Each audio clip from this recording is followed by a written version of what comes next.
Ce podcast a été enregistré à PodBXL, le festival du podcast de Bruxelles. Plus d'informations sur podbxl.be.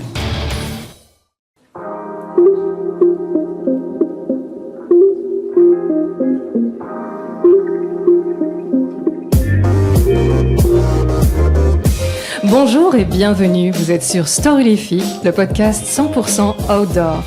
Je suis Anne B et aujourd'hui je suis en compagnie de l'auteur Bertrand Misonne.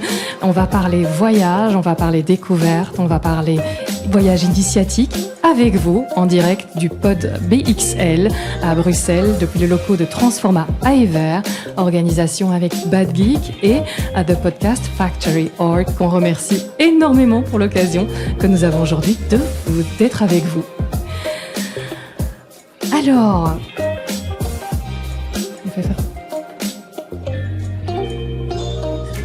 Bertrand, écoute, je vais commencer par te demander si tu veux bien te présenter. Oui, avec plaisir. Donc, bonjour à toutes et à tous tout d'abord. Mon nom est Bertrand Misonne et je suis un gars ordinaire. J'ai une famille, un job. Je vis ici en Belgique et voilà, j'ai eu l'idée un peu folle de transposer tous des petits bouts de vécu et d'aventure dans un roman initiatique qui s'appelle Été 99 et qui est sorti chez Academia il y a maintenant un peu plus d'un an. Voilà, c'est donc un voyageur, pas les voyageurs à la Mike Horn, comme on disait, mais un voyageur justement dont on peut se sentir proche, qu'on vous présente aujourd'hui. Il n'a pas fait que des petites choses, hein. Il le dit toujours, moi j'ai un petit voyageur, quand même bien. Donc il aime ça, les voyages sac à dos depuis sa jeunesse, qui ont inspiré donc ce roman qui m'a été fourni. Donc j'ai eu un petit email, je vous suggère alors là, c'est toi qui m'avais contacté et c'était très très très sympa. Donc ton livre Été 99, c'était justement l'été. J'ai pu le découvrir et c'est vachement sympa. Donc, si on veut le résumer quelque peu, je prends le résumé qu'on m'a fourni ici. Au moins, comme ça, je suis sûre de ne pas me planter. C'est déjà un bon début. Ouais, le service presse d'Academia est infaillible. Le décès soudain de son père arrache Bernard Avril à la vie de poème dans laquelle il se complaisait, loin du carcan familial. Il lui a laissé une lettre. Elle est si décevante. De tous ses rendez-vous manqués avec son père, sa lettre posthume lui semble le plus douloureux, le plus définitif.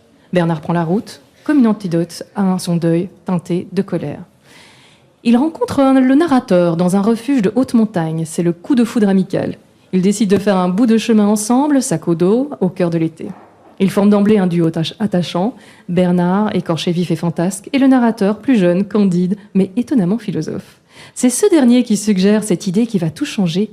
Et si la lettre paternelle renfermait un message caché ? Voilà, donc tu nous entraînes alors sur les routes avec toi. Toutes tes routes sont devenues une longue route au long de l'été 99. Ce livre a été traduit en français. Il existe donc, vous pourrez le chercher l'été 99 dans toutes les bonnes librairies. Donc, j'ai une question de mes enfants. À chaque fois, mes petites filles participent au podcast. Et donc, voici la question de l'aînée, 17 ans, mais non, j'ai 17 ans. Elle a 11 ans, je ne la grandis pas trop vite quand même, ma chérie. Et elle te pose cette question-ci. Bonjour Bertrand, pourquoi ton livre s'appelle Été 99 ? On va répondre d'abord sur l'été et puis sur le 99. On voulait vraiment, avec mon éditeur, annoncer la couleur directement. Et donc, c'est celle de l'été, c'est celle d'un ciel, d'un matin, d'une aube estivale qui nous accueille, qui nous appelle au voyage. Donc, c'était vraiment ce mot qui résumait bien les choses, surtout que l'intrigue se passe effectivement essentiellement le temps de cet été 1999. Alors maintenant, pourquoi 1999 ? Bien très précisément parce que ça devait se situer entre la chute du mur de Berlin et l'invention de l'iPhone. C'est-à-dire cette petite parenthèse un peu heureuse dans l'histoire, en tout cas occidentale, on va dire, le monde est à nous, il y a plus d'ennemis, il n'y a plus de danger, et en même temps le monde est nouveau, on le découvre avec nos propres yeux. C'est quelque chose que j'ai beaucoup retrouvé dans le feedback des jeunes lecteurs, où il disait mais c'est génial, en fait, vous saviez pas où vous alliez, vous saviez pas repérer sur Google Maps, vous aviez pas pris un Airbnb, ça devait être trop bien. Et en fait, ça les incite en fait à tout simplement aussi se laisser prendre par cette gentille petite aventure. Effectivement, j'aime bien dire que j'ai une vie gentiment aventureuse parmi tous les voyages que j'ai faits, parce que simplement le fait de pas savoir où on va dormir le soir même, ça crée cette espèce d'ouverture d'esprit à l'imprévu du voyage, quoi. Et donc voilà, été 99 pour cette raison-là. Oui, tu n'es pas le seul qui est amoureux des low-tech, on va dire, de ce côté-là. En tout cas, de baisser la tech, puisque bon, j'ai eu l'occasion d'interviewer de très chouettes navigateurs, comme le vainqueur du dernier Vendée Globe, Yannick Bestaven. Bon, ils vont reprendre ici le départ en novembre, ça va être passionnant aussi à suivre. Mais j'avoue que ce qui me touche le plus, c'est des petits fêlés comme Yann Quenet, qui avec sa petite coque de noix de 6 mètres, faite maison, est parti, a fait son tour du monde, a traversé des grands océans. L'Atlantique est déjà grand, mais le Pacifique, c'est encore autre chose. Il l'a fait. Et quand on voit, il y en a un qui raconte oui, des vagues de 6 mètres, ça vous secoue sur un bateau, etc. Et puis je dis, Yann, les vagues de 6 mètres, tu te les as prises aussi. Oh oui, qu'est-ce que tu veux que je fasse de mon petit bateau, j'attends juste que ça se passe. Et ça va avoir ces connaissances, être vraiment en fusion avec ce qui entoure pour savoir quelle est la météo. On regarde le ciel plutôt que d'être tout le temps rivé à...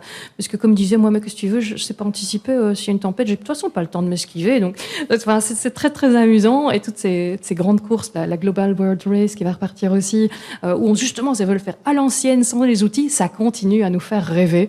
Et c'est ça qui fait rêver aussi effectivement dans ton livre, c'est qu'ils ne sont pas tout le temps sur leur smartphone en train de faire des selfies, de donner des nouvelles à la famille et de se repérer sur l'écart. Donc ça permet effectivement de toute autre rencontre, et les rencontres, ça fait effectivement bien partie de ton livre aussi.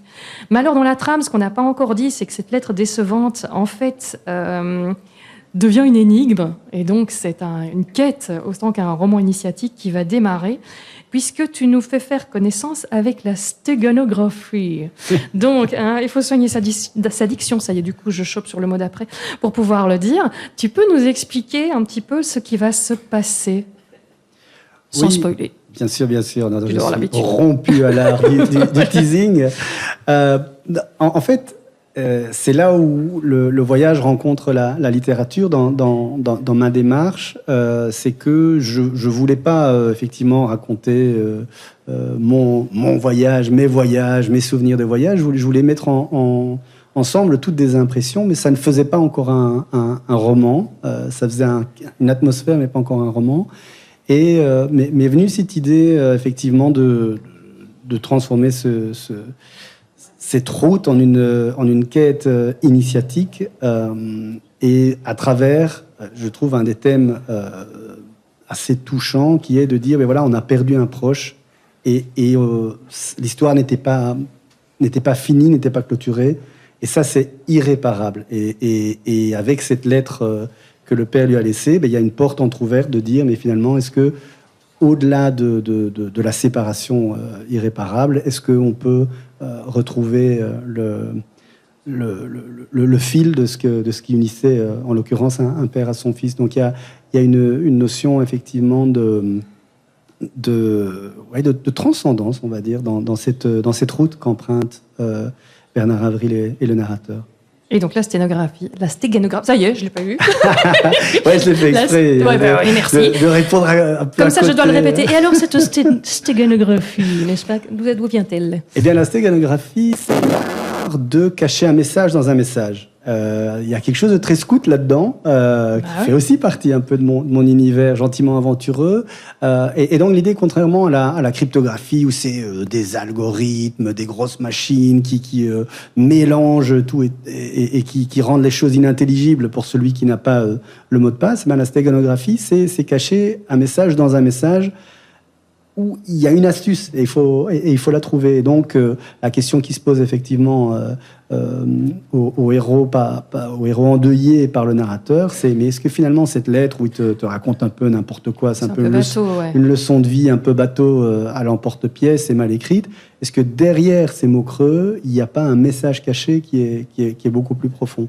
Et là-dessus, c'est un peu le petit fil rouge, la petite raison pour laquelle on a envie d'aller d'un chapitre à l'autre, puisqu'il y a des découvertes qui peuvent éventuellement se Et c'est faire. là que tu vas voir que j'ai une petite fille qui n'a pas peur de spoiler.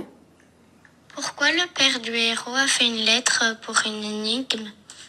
Ah voilà, non ça va, parce qu'avant elle disait « Et finalement l'énigme, il trouve la solution ?» Je dis « Non, je crois que celle-là, non, finalement ça va, on avait refait la question, c'est bien. » Voilà. Alors Ça c'est Amandine, 9 ans.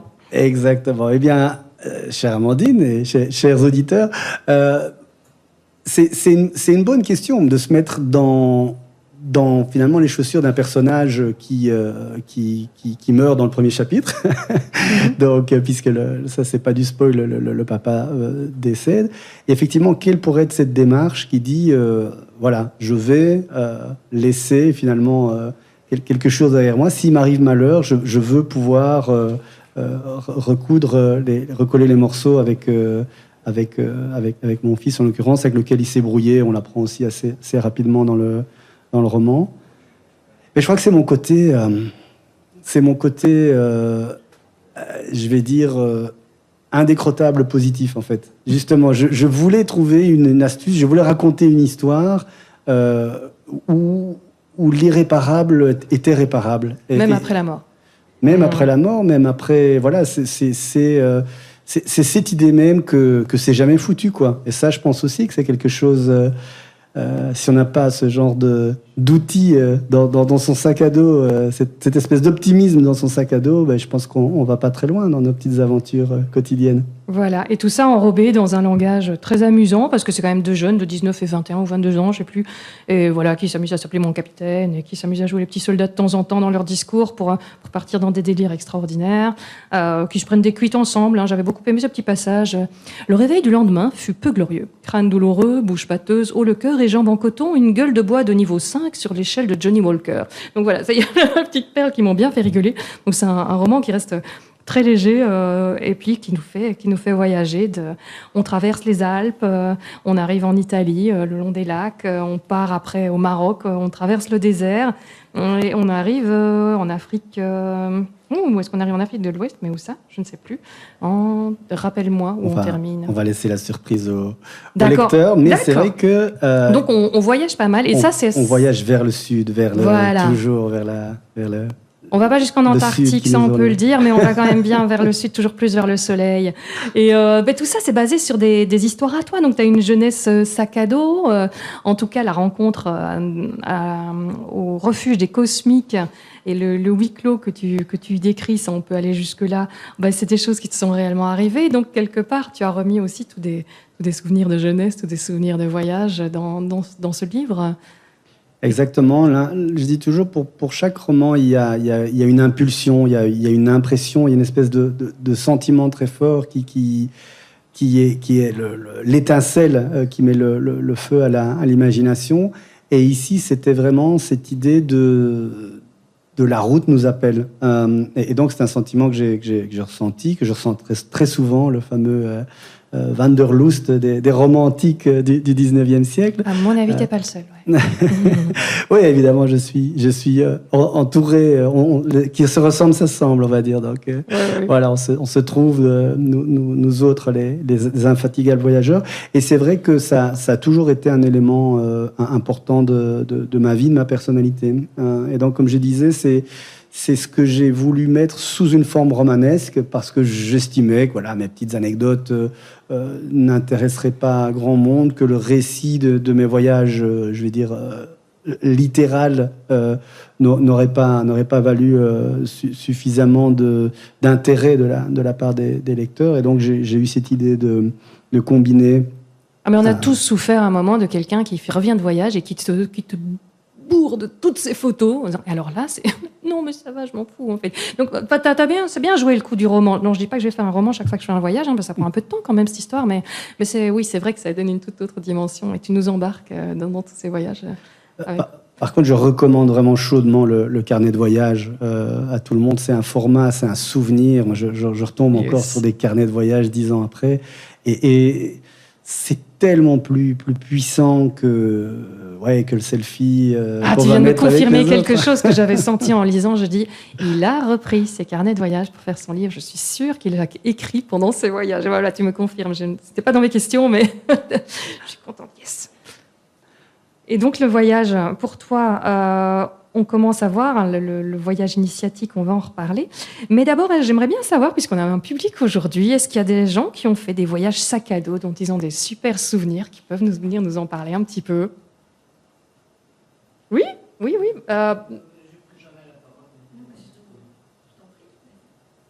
Yes.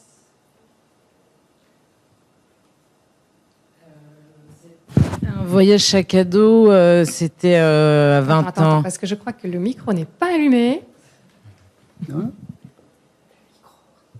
Le micro public, on le veut bien. Allô, hop, Attends, je vais voir si j'étais dans le casque. c'est bon. Ouais. Oui, Oui, là, c'est tu bon. es avec nous. C'était à 19 ans, 20 ans. Je suis partie aux États-Unis en mode backpackers, comme on dit à Mhm. l'époque. Et je suis restée 2 ans. Et c'était avant le 11 septembre, donc j'ai pu avoir. J'ai carrément vécu illégal pendant 2 ans, à travailler sur place. Félicitations. Il y a prescription maintenant. Oui. Je peux en parler et j'y suis retournée. Après, je suis partie en Australie. Wow. C'est l'objectif, c'était parce qu'il fallait que je fuis un peu le fait d'avoir fait un coming out. J'avais besoin de partir, comme ça allait pas trop dans la famille. Ça fallait que je parte en fait. Et la restauration m'a permis, le travail de restauration m'a permis à 20 ans de partir avec mon sac à dos sans trop savoir où j'allais. Et les rencontres ont fait qu'il y a eu Prague, après New York, et voilà. Et avec l'objectif d'avoir envie de vivre des expériences. Et pour moi, le monde, il est ouvert à tout le monde. Et de voir, j'étais en colère de me dire qu'il fallait que j'ai des faux papiers pour pouvoir travailler. Même parce que je savais que je n'allais pas y rester vivre. Je suis bretonne, j'ai envie de rester vivre en Bretagne. Enfin, voilà. Mais en revanche, de vivre des expériences pour découvrir le monde, pour moi, c'est normal. Ouais.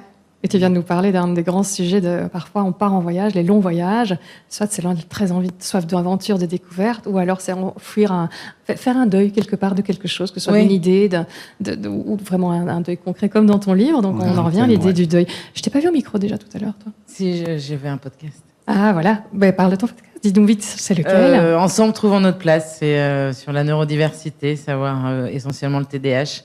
D'accord. Comment on vit avec un TDAH. D'accord. Tu peux nous rappeler ton nom? Pauline. Pauline, grand merci d'avoir pris le Merci. micro, Pauline. Oui, tu peux le laisser là, on en aura besoin encore de tout à l'heure. On en va refaire un autre sur les voyages, évidemment. Donc voilà, le voyage pour faire son deuil. Donc on a les deux, en fait, dans ton livre. Il y a celui qui fait le voyage pour faire son deuil d'une idée qu'il avait d'une perte, d'une réconciliation qui n'aura jamais lieu. Et on a juste celui qui part, sac au dos, découvrir le monde. Il va aussi travailler, d'ailleurs, pas illégal, d'ailleurs. Lui, il a son contrat de travail. Il va aller jusqu'en Italie et là, il va un petit peu renflouer les caisses, ce qui lui permettra d'ailleurs de continuer son voyage. Effectivement, c'est amusant dans le retour d'expérience, ce voyage où on travaille, où on trouve à taffer sur place. Je trouve que c'est aussi quelque chose de nouveau. C'est pas une performance aventureuse comme traverser le Grand Canyon en marchant sur les mains, mais c'est tellement puissant dans l'expérience du voyage de pouvoir, à travers le travail, finalement découvrir le monde autre. Le Grand Canyon en marchant sur les mains. On parlait justement maintenant, comme tout a été fait, qu'il fallait aller de plus en plus loin tout à l'heure. Exactement, Autour de la notre surenchère verre d'eau. d'aventure. Mais n'essayez pas chez vous, hein, ça peut être dangereux. Non, aller au Grand Canyon, là, il y a de la place. Donc, c'est bien. Alors, justement, si tu as un voyage sur lequel tu reviens en particulier, allez, ta plus belle carte postale, parce que tu me dis tout ça, c'est quelque part des cartes postales de voyage qui sont devenues un roman. La carte postale pour toi qui t'a le plus marqué, qui a fait que ça a démarré l'idée du roman? Je dirais le désert quand même. Il y a une partie du roman d'ailleurs qui se passe dans le désert. Quand j'étais simplement en Erasmus dans le sud de l'Espagne, on a eu cette idée avec un pote de se dire allez, on va au désert. Et là aussi, c'était une autre époque où traverser le détroit de Gibraltar en bateau et passer de Ceuta à Tanger était assez cool, quoi.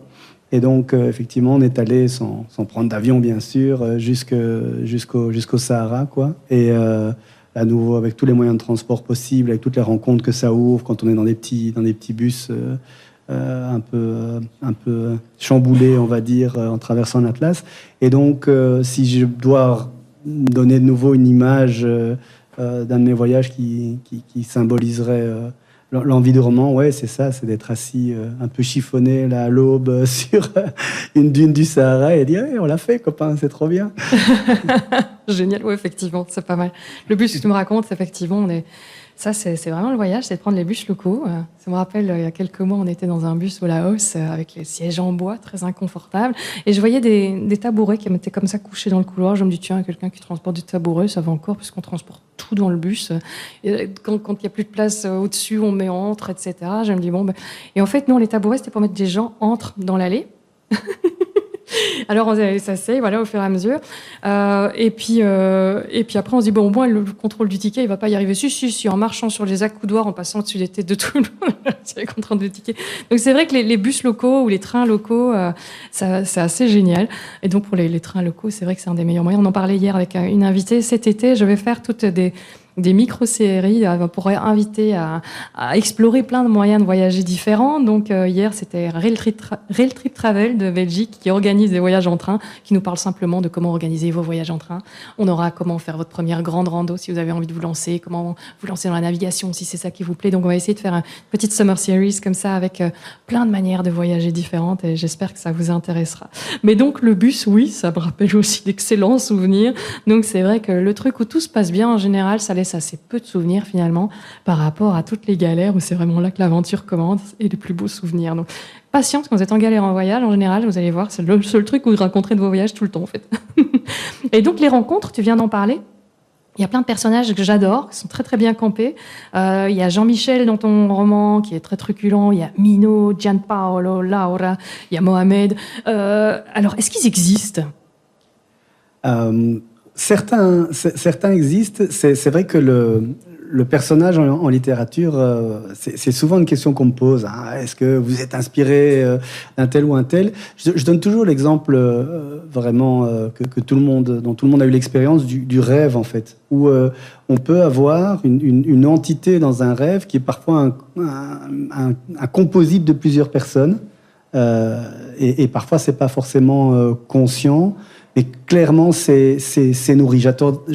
C'est nourri par la réalité. C'est-à-dire, j'accorde énormément d'importance aux personnages, à leur profondeur, à qui ils sont, ce à quoi ils aspirent. Et même si parfois c'est un personnage qui ne fait que passer, qui a 4 phrases dans le roman, je sais au fond de moi-même qui est cette personne. Comme si je l'avais fait, on va dire. Mais c'est vraiment important effectivement de s'inspirer de la réalité. Et là, de nouveau, par rapport au profil de certains personnages, mais c'est vrai que le réel nous aide beaucoup. Il y a effectivement un chauffeur dans le désert de nouveau qui les accompagne et qui passe son temps à se marrer, à tel point qu'il se demande s'il se fout un peu de leur tronche ou pas. Il parle pas vraiment français, etc. Et donc ça, c'est vrai que c'est inspiré par exemple de personnages réels, où il y a les Italiens, les nombreux Italiens qui sont tous plus chouettes les uns que les autres. C'est vrai que c'est aussi des morceaux de personnes ou basés sur des souvenirs vraiment de rencontres que j'ai adorées, quoi. Donc parce que c'est vrai que ta bande d'Italiens là, s'ils existent, tout le monde a envie de te demander leur adresse parce qu'on a trop envie de faire leur connaissance et d'aller prendre un café avec eux, hein. Ça c'est clair. Piazza Duomo à Milano, effectivement, oui, le café. Ok, la Piazza Duomo. Bah écoute, franchement, ça donne envie. Je retiens, hein. Franchement, je retiens. Alors, on va parler aussi du voyage. Forcément, le voyage, les rencontres. Donc, c'est vrai qu'à chaque fois qu'on parle de voyage, on parle de belles rencontres. Et c'est ça qui fait vraiment, là, finalement, c'est l'autre chose qu'on retient des voyages après les galères. Bon, on retient aussi d'autres petites choses, hein, mais c'est beaucoup moins drôle à raconter. Et alors, le voyage, ce que tu racontes aussi, c'est qu'il est souvent initiatique. Souvent, on fait le voyage pour changer d'air, et puis le voyage nous change aussi, qu'on le veuille ou non, parfois d'ailleurs. Mais c'est rare qu'on revienne de voyage inchangé. Sinon, c'est qu'on n'a pas fait du voyage, c'est qu'on a fait du tourisme. Je ne sais pas si tu es d'accord avec cette vision des choses. Tout à fait. Je dirais même que c'est un peu une allégorie de ce propos qu'on retrouve dans le roman.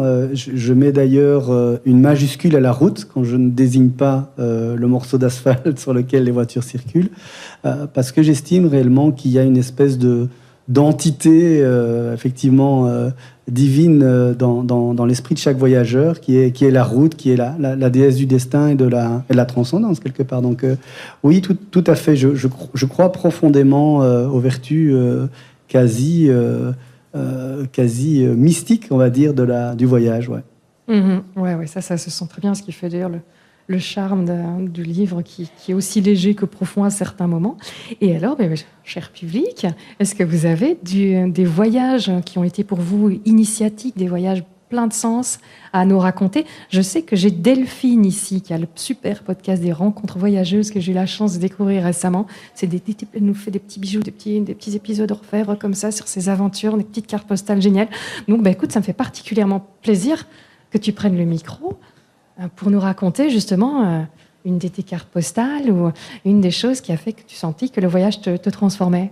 Je pense que ça a commencé à mes 30 ans. Enfin, j'avais 29 ans quand j'ai commencé à vraiment faire des grands voyages.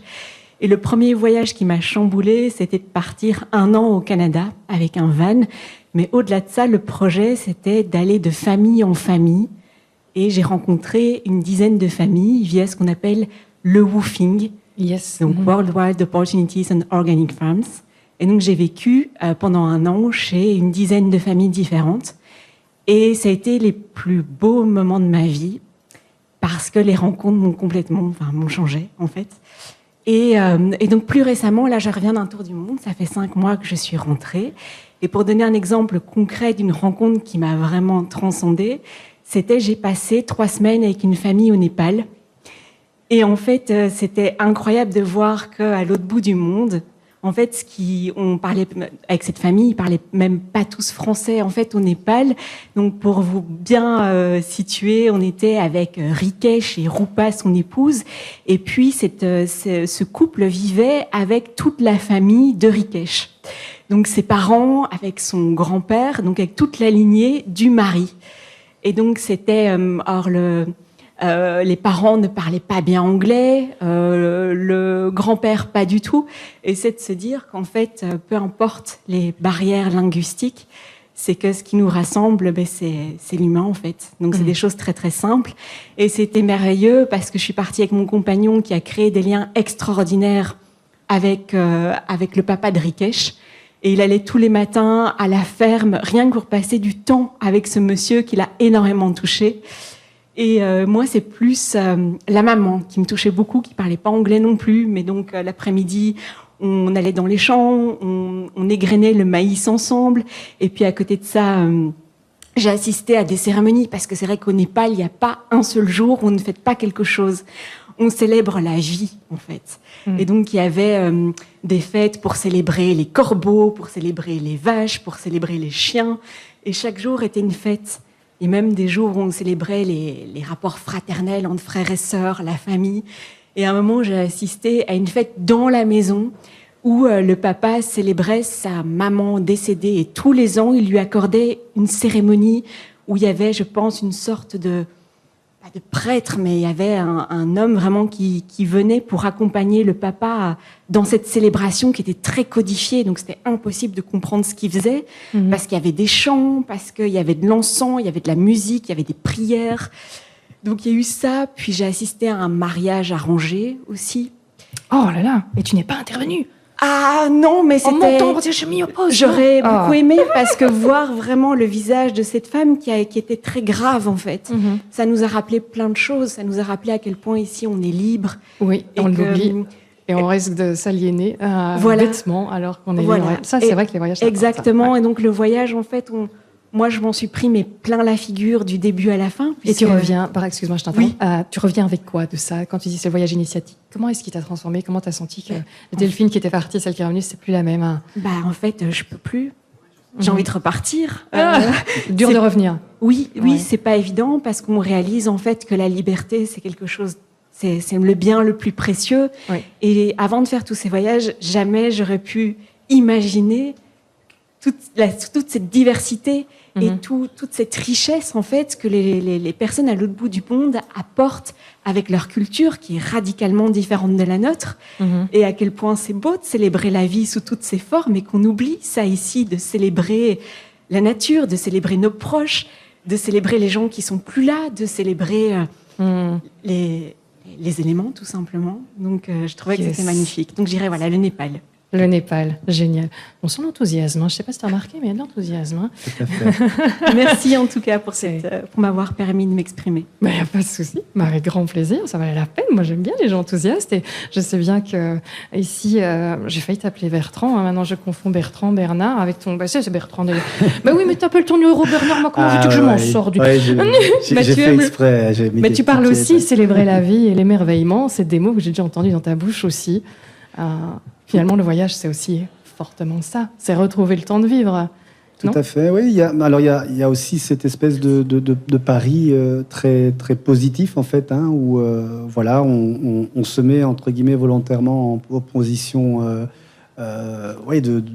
On se met un peu dans des galères, en fait. On les cherche, quoi. Quand on va dormir en moyenne montagne ou quand on se dit on est en rade au bord d'une autoroute, on se dit parfois mais qu'est-ce que je fais dans cette galère? Et en fait, c'est peut-être exactement ça qu'on cherche, quoi, de se surprendre soi-même, de se laisser surprendre par les autres, effectivement. Et donc, je pense que s'il y a une vertu au voyage, c'est exactement ça. Moi, j'ai l'impression même que c'est comme si ça agissait sur notre cerveau. Pendant longtemps, moi, j'ai dû être en voyage pour écrire parce que, entre guillemets, là-dessus, ça me... Tu changes le mode de fonctionnement, voilà, t'as l'espace mental peut-être aussi pour être créatif, non? Alors, est-ce que ça venait de moi ou est-ce que ça vient de la route, de la déesse route qui me gratifiait de quelques passages écrits? Mais non, je pense vraiment que... Il y a quelque chose de l'ordre de la foi et de la célébration dans le voyage. Et à la fois, j'insiste beaucoup là-dessus. Dans ce monde de l'ultra, de la surenchère, de tout a été fait, etc. En fait, il faut, je pense, revenir à ce voyage intime, à cette ambition, tout simplement, de faire ça comme un pèlerinage, je vais dire presque. C'est quelque chose qui était très important finalement dans l'univers culturel occidental jusqu'à il n'y a pas longtemps. Et en fait, cette notion de pèlerinage qui est un voyage pour soi, pour les autres. Écoute, Compostelle continue à fasciner. Il y a encore des milliers de gens sur les chemins de Compostelle tous les ans. C'est un itinéraire qui continue à avoir un énorme succès. Très, très bon exemple, effectivement. Mais je pense que le pèlerinage, ça peut être aussi plus personnel. Ça bien peut sûr. être, je vais au désert, ou je vais au village de naissance de ma grand-mère, ou je vais... ça, je trouve que c'est chouette. Ouais, vraiment. Il y a quelqu'un d'autre qui a un beau voyage? Oui. Le micro public, il est là-bas sur la chaise. Ah oui, il faut se déplacer ici. Voilà. Alors, c'est pas forcément un beau voyage, c'est un témoignage sur ce qui vient d'être dit. C'est que je pense que pour avoir voyagé beaucoup quand même, c'est pas nécessairement la destination, c'est beaucoup plus l'éloignement du milieu dans lequel on vit en fait. Donc une sorte de rupture avec... alors, excusez-moi, je n'étais pas là au tout début, c'est ça? Non, ça déjà. Ah oui, quelqu'un nous parlait justement de s'éloigner. Donc de s'éloigner, de s'éloigner et la pèlerinage, ça peut être pas très loin. C'est simplement de prendre du recul et du coup, pour écrire, pour avoir de la créativité, pour penser, pour etc. Donc c'est ce que je voulais dire. Sinon, oui, des voyages... Il y en a des fantastiques et c'est toujours très intéressant d'aller voir ce qui se passe ailleurs et de revenir. Et donc, il y a un chemin initiatique, mais aussi un pragmatique. C'est ce que l'on peut voir ailleurs, comment est-ce qu'on peut l'amener là où on vit. Ou simplement remettre en question les structures qu'on pensait naturelles ou qu'il n'y a pas moyen de faire autrement. Et puis tu vois d'autres, on peut vivre comme ça aussi. Exactement. C'est intéressant. Je peux remercier qui? Valérie Delande. Valérie, merci beaucoup. Merci. J'ai vu au micro tout à l'heure aussi. Ah oui, c'est ça. D'accord. Sur le podcast également de... Alors, sur le podcast de Pauline. D'accord. Et ce matin, sur le mien. Ah, ben voilà. Qui est? Ben voilà, présente-le. On est dans un Happy festival. Podcast. Oh. Le bonheur est rentable. Yes. Oh, j'adore. Et c'est un chemin. Avec un grand C. Merci. Bon, on a une route, un chemin. Vous débattrez après, si finalement c'est l'un ou l'autre. Merci beaucoup. Merci. Je voudrais rebondir sur cette notion, effectivement, Rebondis. d'échapper à quelque chose ou de fuite, parce que c'est effectivement aussi quelque chose qu'on retrouve dans le roman. Il y a des petits passages du roman, qui sont justement des extraits du carnet de voyage de Bernard Avril, du héros. Et il a ce questionnement avec lui-même, où il se demande, mais finalement, voilà, je voyage, je découvre le monde, mais qu'est-ce que je fuis évidemment, dans son cas, puisqu'il y a ce deuil qui est raté, qui est la raison pour laquelle il quitte au départ son petit carcan bruxellois bourgeois doré, il va se dire, ok, ouais, je fuis, mais finalement, est-ce que je ne vais faire que fuir toute ma vie ? Et ce voyage va résoudre cette question, cette tension entre... Il n'y a pas de mal, hein, on peut fuir. Je veux dire, à un moment donné, effectivement, moi, j'en ai marre ici, c'est vraiment... On étouffe. Je me casse, voilà. Donc, c'est tout à fait sain comme geste. Mais par contre, c'est marrant d'ailleurs que j'ai dit « je me casse ». Si on prend les mots littéralement, ben voilà, c'est qu'on a arraché quelque chose à soi-même ou qu'on s'est abîmé soi-même. Et donc, à ce moment-là, un vrai voyage transcendant est peut-être justement réparer cette fracture qui nous a fait partir. Voilà, je pense que là, on touche un point intéressant de l'âme voyageuse, c'est de se poser cette question-là. Voilà, pourquoi je me casse et pourquoi je me répare. Mais le voyage qui répare, oui, c'est quelque chose qui est réellement utilisé dans la vraie vie, hein, avec des jeunes qu'on prenait pour marcher et les jeunes en décrochage, etc. Et ça les aidait énormément. J'ai oublié le nom de cet asso qui faisait ça. Mais ils sont vraiment chouettes. J'avais lu aussi un livre qui s'appelait Une soupe aux herbes sauvages, où une dame racontait justement, elle a perdu son enfant, un accident, un tracteur qui l'a écrasé. Et le moyen de faire son deuil, c'était de marcher. La marche fait énormément de bien, donc mettre son corps en mouvement, partir du quotidien. Donc il y a aussi le voyage et le deuil peuvent être très liés. Mais bon, on peut aussi par l'éclate, il n'y a pas de souci. Alors... ça, on l'a dit. L'esprit d'aventure qui sous-tend tout ton roman, on en a déjà parlé plusieurs fois, mais par petits coups. C'est quoi pour toi cet esprit d'aventure ? Se laisser surprendre, d'abord. Comme je dis, moi, je réfute la notion de performance. Je pense que c'est vraiment très, très important. Évidemment, la performance... sportive ou même la performance d'avoir fait un truc plus exceptionnel que les autres, c'est passé à côté, je pense. Après, évidemment, il y a des gens qui voyagent pour la performance. Je pense évidemment au héros du Vendée Globe que tu as eu l'occasion d'interviewer, mais c'est pas ma définition de la petite aventure telle que moi je la conçois. Donc je pense que c'est l'idée de se laisser surprendre. C'est pour ça que je disais plutôt dans le podcast le côté pas savoir où on dort le soir. C'est peut-être déjà une bonne manière de vivre une aventure.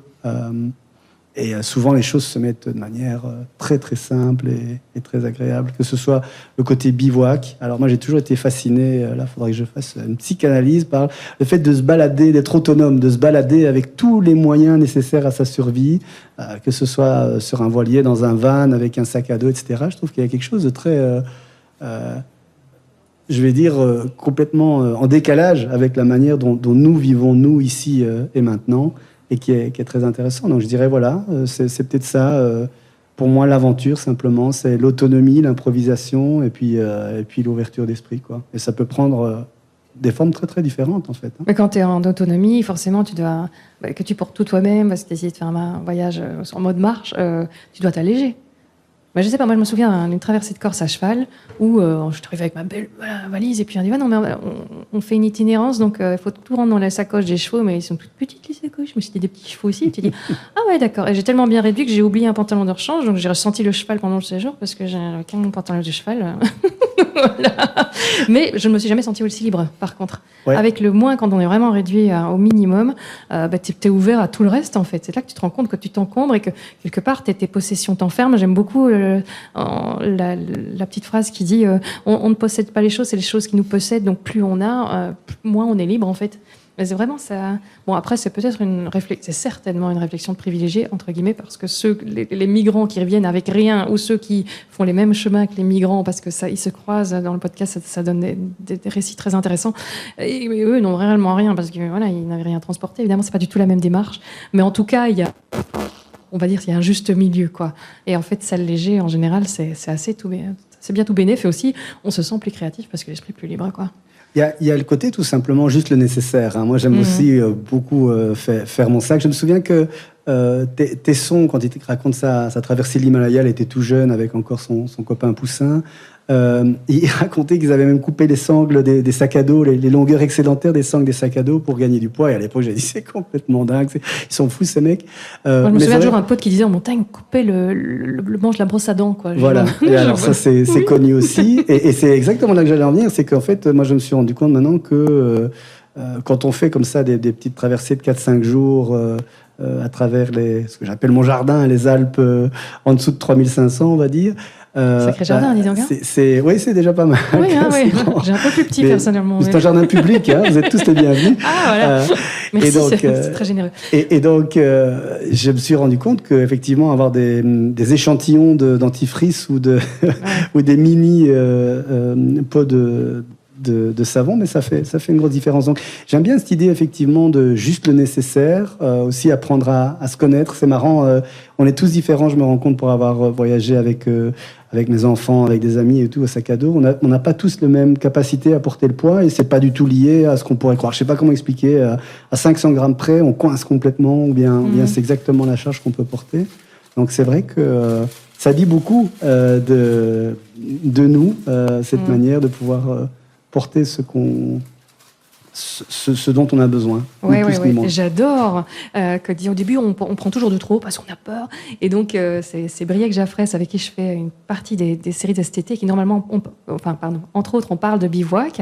Et il disait, au début, on met trop et parce qu'on porte le poids de nos peurs. Et je trouvais ce terme tellement génial, on porte le poids de nos peurs. Donc, dans les bagages, c'est vrai. Et si jamais il y a ça, alors je prends ça. Et s'il y a ça, je prends ça. Et plus tu t'habitues, plus tu voyages, plus tu fais, plus tu... Oh ben non. Le nombre de gens qui disent, plein de trucs, ils ras le bol d'avoir tout le truc, ils envoient par colis postal leur retour en pays certaines choses, où ils donnent, ou voilà. Et ça, c'est souvent une étape du voyage, et je trouve ça super chouette, justement, cet allègement en disant, mais tout compte fait, peut-être que j'ai pas besoin d'autant, et c'est une réflexion qu'on peut même avoir dans nos quotidiens, et si on faisait la même chose quand on voyage chez nous, est-ce qu'on se sentirait pas parfois un peu mieux? Voilà, petite parenthèse, parce que voilà, ça s'y prêtait bien, et j'adore cette thématique. Voilà, donc ça c'est l'esprit d'aventure. Et donc l'esprit d'aventure, en fait, c'est vrai que c'est chouette, c'est quand on peut le garder chez soi. Et quelque part, avoir un boulot et puis le soir se mettre à gratter du papier. Enfin, je sais pas très d'ailleurs, t'es stylo ou clavier pour Clavier, complètement. Je suis un handicapé du poignet.